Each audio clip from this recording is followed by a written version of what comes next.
রতনপুর গ্রামে থাকত এক জেলে ও তার স্ত্রী স্বপ্না। তারা খুবই গরিব ছিল। তাদের সংসার চলত সমুদ্রে মাছ ধরে। গিন্নি, মাছ ধরতে যাচ্ছি, তুমি রান্না করে রাখবে? ঠিক আছে। এই কথা বলে রতন মাছ ধরতে চলে গেল। অনেকক্ষণ পর একটি মাছ পেয়েছি।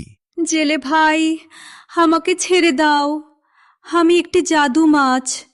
আমাকে ছেড়ে দিলে তোমার যে কোনো ইচ্ছা পূরণ করব। জেলে দয়ালু মানুষ ছিল। সে মাছটিকে ছেড়ে এবং বাড়ি ফিরে সব কথা তার বউকে বলল। তারপর তার বউ রেগে গিয়ে বলল, তুমি এত বোকা, কিছু না চেয়ে মাছটাকে ছেড়ে দিলে। যাও, গিয়ে বলো আমাদের একটা ভালো ঘর চাই। রতন আবার সমুদ্রে গেল। ও জাদুর মাছ, তুমি কি আমার কথা শুনতে পাচ্ছ? কি বলছো বউ? ও জাদু মাছ, আমার স্ত্রীর জন্য একটা ভালো ঘর চাই। মাছটি বলল, বাড়ি ফিরে যাও, তোমার ইচ্ছা পূরণ হয়েছে। জেলে বাড়ি ফিরে গেল।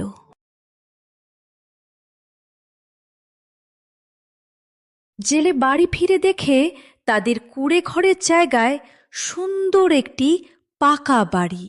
এবার তুমি খুশি তো? না, তুমি আবার যাও। এবার তুমি আমার জন্য জমিদার বাড়ি চাইবে। জেলে আবার সমুদ্রে গেল।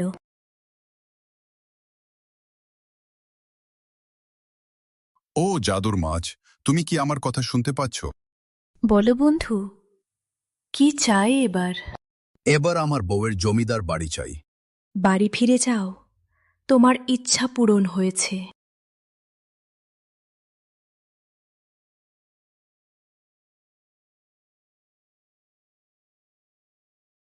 বাড়ি গিয়ে জেলে দেখল পাকা বাড়ি জমিদার বাড়িতে পরিণত হয়েছে। এবার তুমি খুশি তো? না, তুমি আবার যাও। এবার তুমি আমার জন্য রাজমহল চাইবে। জেলে আবার সমুদ্রে গেল।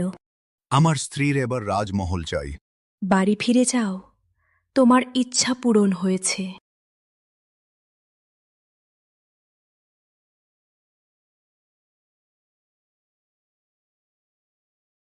বাড়ি ফিরে রতন দেখল জমিদার বাড়ি আর নেই। সেখানে একটি বড় রাজমহল। এবার তুমি খুশি তো? এবার আমি সমুদ্রের রানী হতে চাই। এটা খুব বেশি লোভ হয়ে যাচ্ছে। চুপ করো, এখনই যাও। জেলে লজ্জায় আবার মাছের কাছে গেল। এবার আমার বউ সমুদ্রের রানী হতে চাই। বাড়ি ফিরে যাও, তোমার ইচ্ছা পূরণ হয়েছে।